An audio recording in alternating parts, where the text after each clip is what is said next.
Hello everybody, welcome back to another episode of Informers Inc.'s Top 5, where we dig through gaming history and shine a nostalgic spotlight on the weird, the wonderful, and the "why did I play this" moments of the past. Today, we're diving into the world of Sega Game Gear fighting games, a niche category on a handheld console that needed more batteries than most flashlights and still gave you 30 minutes of gameplay if you were lucky. These are my top 5 fighting games that I actually played growing up, ranked from "it barely functions" to "this was actually kinda fire." So grab a snack, maybe some batteries for moral support, sit back, and let's get started. Kicking things off at number 5 is VR Troopers for the Game Gear. This game was based on a Saturday morning show that aired on Fox Kids, and yes, it was basically Power Rangers' awkward cousin. Fun fact, VR Troopers was actually a mashup of two completely unrelated Japanese shows, stitched together like some weird sci-fi Frankenstein. The game itself, well, it's rough. Input lag is a serious problem. Half the time, you're not even sure if your special move registered until your opponent is already punching you in the face. Audio cues are there to help, but they're more confusing than helpful. Visually, it's passable for an 8-bit console, but overall, the gameplay is frustrating and slow. It feels like the developers programmed this during their lunch break. Honestly, it's only on this list because there just aren't many fighting games on the Game Gear. Coming in at number 4 is Virtua Fighter Animation. This was Sega's attempt to take one of the first 3D fighting games and cram it into a 2D format on an 8-bit handheld. Ambitious? Definitely. Successful? Kind of. They actually managed to retain a decent amount of gameplay from the original,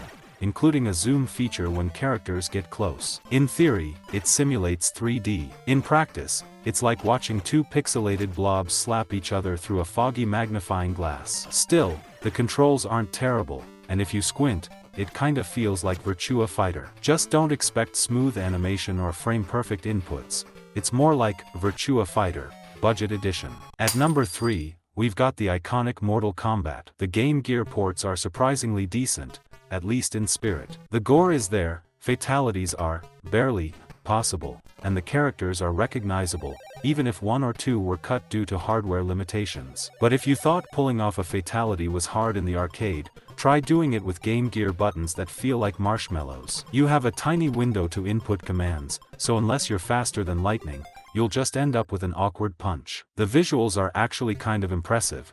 At first glance, you might think it's running on 16-bit hardware. But then the slow, sluggish gameplay kicks in, and you remember, nope, it's still the Game Gear. Still, for its time, it was ambitious and surprisingly enjoyable, even with the speed of a dying turtle. Taking the number 2 spot is Mighty Morphin Power Rangers, the movie. Now I know, this isn't technically a traditional fighting game, it's more of a beat-em-up platformer hybrid. But hear me out. The game does have one-on-one boss battles that play out just like a fighting game. You morph, you fight giant monsters, and in between, you're kicking putties into digital dust. The gameplay is fast, the music is surprisingly catchy, especially for the Game Gear, and the visuals are crisp and colorful. It actually captures the vibe of the show really well. It makes you wonder, why didn't the same team work on VR Troopers? Because this one shows real care and effort. It might not be Street Fighter, but it sure packs more punch than half the actual fighters on the system. And finally, coming in at number 1 is Fatal Fury Special. Let's be honest,